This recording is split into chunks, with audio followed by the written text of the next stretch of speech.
मामला है? ये राजपुर थाना क्षेत्र में कुछ माह पूर्व से जो है हमारे यहाँ पर टीम लगी थी, जिसमें एक बात ये प्रकाश में आ रही थी कि एक गैंग है जो कोबरा गैंग नाम से फेमस है इसके कोड वर्ड में, और इसके अलावा दिल्ली से इसमें कुछ फॉरेन नेशनल्स हैं जो यहाँ पर आकर समय समय पर डिलीवरी करते हैं।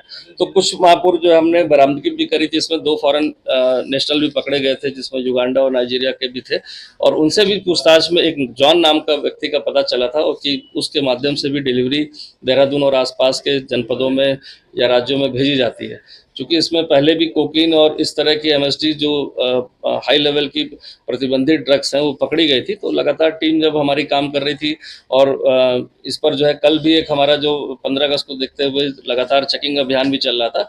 इसमें संदिग्धता के आधार पर जब चेक किया गया है तो फॉरेन नेशनल जो जॉन जो तंजानिया का निवासी है, इससे 44 ग्राम के करीब जो है हमें कोकीन मिली है, जिसको आज वेरीफाई भी करके जो उसका वेरिफिकेशन होता है कि किस लेवल की है ये क्वालिटी की कोकीन है, तो उसमें एनसीबी की टीम द्वारा भी इसको वेरीफाई कर दिया गया है, और करीब करीब इसकी कीमत 30 लाख प्लस में आज की डेट में जो उसकी मार्केट वैल्यू है वो है। तो देखा जाए तो ये गैंग जो थर्ड अरेस्ट है ये फॉरेन नेशनल की, जो इस तरह से बिजनेस वीज़ा या अन वीज़ा पर आकर दिल्ली से ऑपरेट करते हैं और समय समय पर आकर चाहे देहरादून हो चाहे अन्य जगह पर जाकर सप्लाई देते हैं।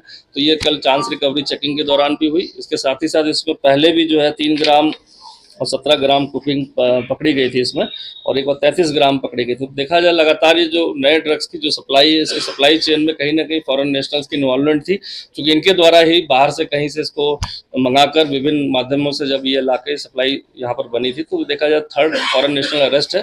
और इसमें अब तक 6 लोग इसमें अब तक कोबरा गैंग वाले जो रिलेटेड लोग थे इसमें अरेस्ट हो चुके हैं। अभी भी हमारे पास ऐसे कुछ नाम आए हैं जिसमें लगता है कि सप्लाई चेन अभी आगे और बढ़ सकती है, उस पर हमारी टीम इसमें काम कर रही है।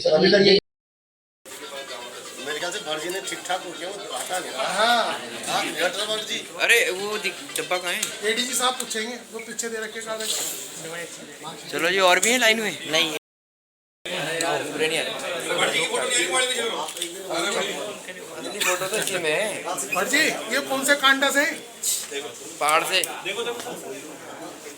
इस डालवाला में 3 केस लिखे गए थे उसमें, और इन तीनों केस में जो है उसमें जो नाम प्रकाश में आया था, क्योंकि एक मोडस ऑपरेंडी जो इस तरह का फ्रॉड करते हैं, मतलब एक ऑफिस खोल लेंगे किराए पर और उसके बाद फिर वहां पर विदेश भेजने के नाम पर, वीजा लगवाने के नाम पर तरह तरह की फीस और वो ले लेते हैं। इसमें अभी एनसीबी से भी हमने उसको कोई भी अगर इस तरह का नारकोटिक्स बड़ा मिलता है और अलग तरीके का चूंकि कॉमन नहीं है, तो उसको हम वेरीफाई भी कराते हैं कि कहीं ऐसा ना हो कि ये कोकीन ना हो या कुछ कोई प्रोडक्ट हो या कोई अन्य। चलो जी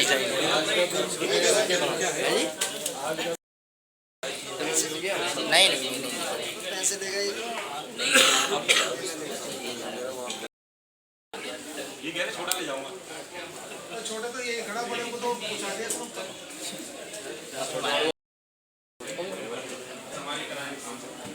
हो गया ठीक है, रुको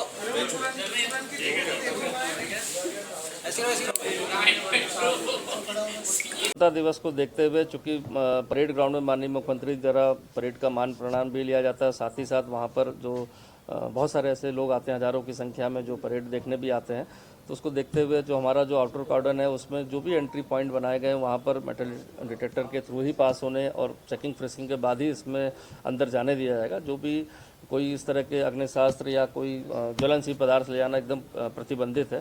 साथ ही साथ इनर कॉर्डन में भी ड्यूटी लगाई गई हमारे, जिससे कि जो वहाँ पर हमारे दर्शक दीर्घा में आए उनके द्वारा उन पर नज़र रखी जा सके, और इसी के साथ यातायात प्लान को भी बनाकर दिया गया है। चूँकि पार्किंग सबसे मेन समस्या है, चूँकि परेड ग्राउंड में आने के बाद हज़ारों की संख्या में गाड़ियाँ आती, तो अलग अलग जो हमारी पार्किंग्स अवेलेबल हैं पास में उन्हीं को चिन्हित करके उसमें वहाँ पर लगाया गया। लेकिन मेन गाड़ियों से लोग नहीं आ पाएंगे, खाली वीवीआईपी और वीआईपी जो है उन्हीं की गाड़ियों को अलाउ किया गया है जिनको वहाँ पर परेड ग्राउंड में आना है। तो देखा जाए जो हमारी आउटर कॉर्डन है और इनर कॉर्डन, 2 तरह की हमारी ड्यूटियाँ लगाई गई हैं, मंच पर भी लगाई गई हैं, और अभी भी जो हमारा जो BDS कहेंगे एंटी सबोटाज चेक है वो लगातार चल रहा है, और सभी समस्त तैयारियाँ कर ली गई और फोर्स की ब्रीफिंग भी जो है आज साय जो है कर दी जाएगी, और सभी का डिप्लॉयमेंट जो कल प्रातः 7 बजे से वहाँ पर किया जाएगा।